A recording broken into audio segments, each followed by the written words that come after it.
so you got the new RX10 Mark IV, and you're looking to shoot some sports. So I'm going to show you a couple different ways you can do that, going from pretty much beginner to a more advanced shooter.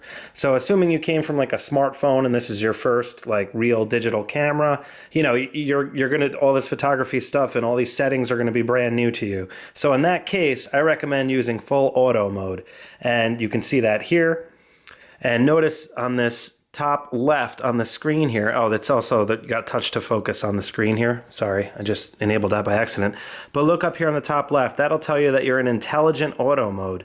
And what that means is the camera will automatically recognize the scene that you're currently shooting, whether it be sports, portraits, landscapes, etc. And it will adjust the camera settings for you to give you the best shot possible in almost all situations. Now, 90% of the time it works great. Sometimes, occasionally, it doesn't work, and that's when you'll have to use a more advanced setting. So as you can see here, the camera knows it's on a tripod because I have it mounted to a tripod. You can actually see the little icon there. There's really not much you can change in full auto mode.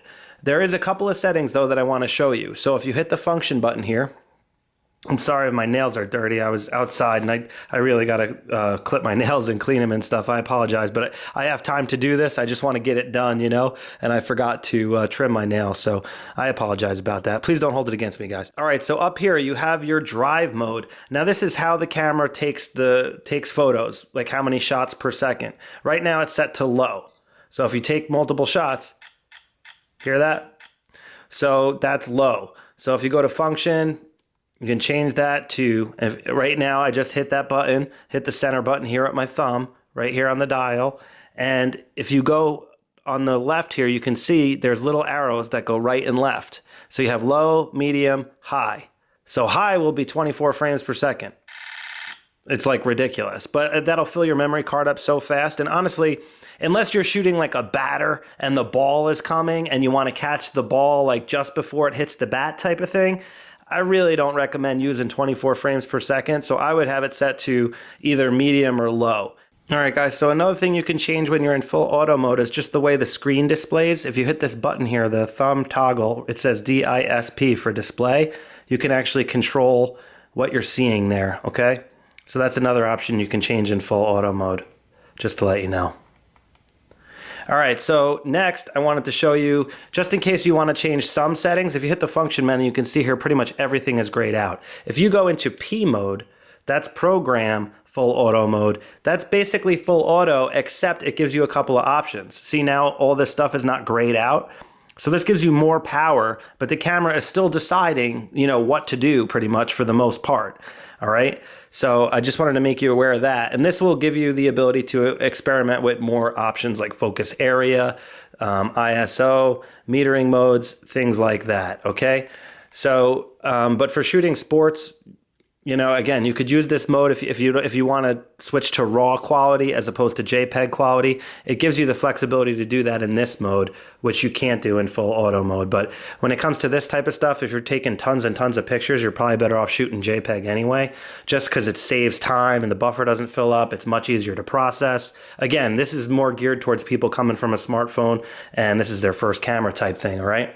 Scene mode is basically full auto, except it locks down the settings into whatever given scene you currently have it set to. For example, if you hit the function button and you go down to the lower right-hand corner right here, that's where you can select your scene. All right, so this is portrait mode. So the camera is going to be locked down into what it thinks is the best settings for portraits, okay? And now you have sports and action. So this is the mode I recommend trying for sports. So set your camera to scene mode and then click sports action, and there you go. Now the camera is locked into sports action mode, you know, so you don't have to worry about the camera switching. If you're in full auto mode, it can theoretically switch into landscape mode, portrait mode, or some other mode if if it gets confused somehow. If you lock it down using scene mode, it will not change. It'll just stay at sports and you should be good to go. All right, guys, so the next mode I wanted to show you is shutter priority mode, and that's the big S on the mode dial up here on the top. So you can see here on the top left corner, you see the S there. Okay, so this will allow you to dial in the shutter speed to what you want, okay? So you can see now if I use the thumb wheel here right next to the movie button, you can scroll and change your shutter speed. So for sports, you're going to want minimum probably 1/400th of a second, if not faster. So you can dial that in here, and then the camera will figure out the other settings for you. So if you jack up the shutter speed to 1/800th of a second, the camera's going to need to raise the ISO in order to keep the exposure at 0. Okay, so basically this just gives you the flexibility to dial in the shutter speed to whatever you want. And also, if you go to the function menu, you could see you have all these other options available. So you can then configure, your metering mode, your focus mode, your drive mode. You can control all that manually.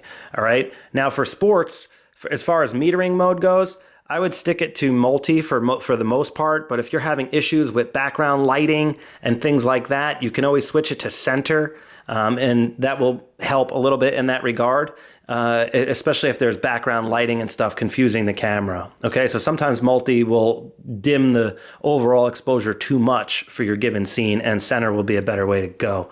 Another thing I wanted to show you is if you hit the function button, you'll get into this mode here.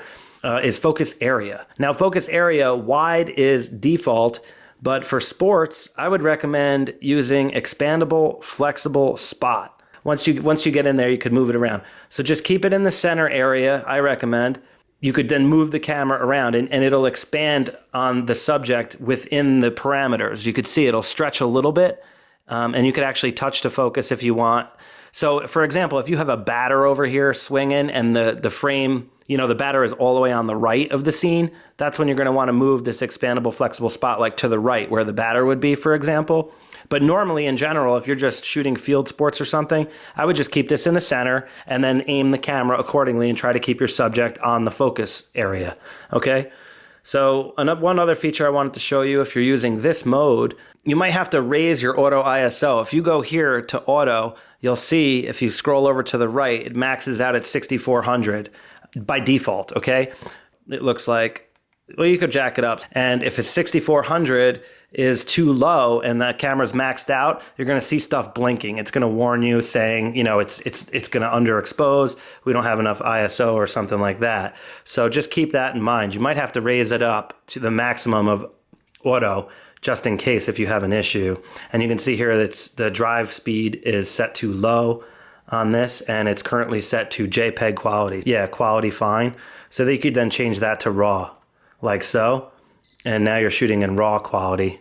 And also the other option I wanted to show you is autofocus mode. You have AFA here. On the front of the camera, you can change that to AFC, which is continuous autofocus. That's what you're going to want to use with sports. The cool thing about AFA is it automatically detects if your subject's moving or not.